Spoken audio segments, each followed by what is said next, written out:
this video, I'm going to be showing you how to connect a wireless mouse to a phone. You're actually going to be using an Android device for this video.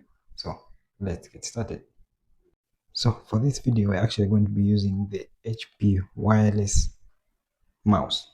Okay, so this is a dual mode mouse, meaning that it can actually use the receiver as well as Bluetooth to actually connect to other devices. Now, we'll actually look at the bottom. You see there's the receiver option, the off, and the BT option.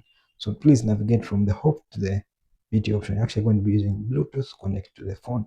So move this down. Okay, so it's within the Bluetooth part.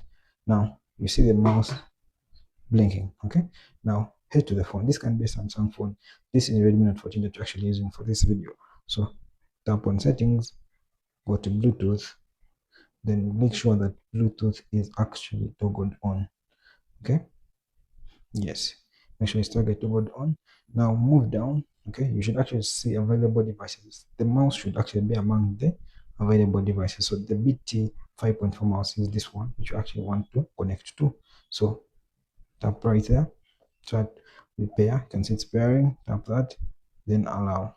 Okay, now back to the top. After pairing, you can see it's now connected. Notice the changes in the color right here. Okay, meaning the mouse is now connected. Okay, so basically if you use the mouse, you can actually navigate the phone using the mouse. You see that cursor? Yes, and that's it. That's how you connect the wireless mouse to a phone. For this scenario, on Android device. Subs the channel will be amazing if you pick value in such content.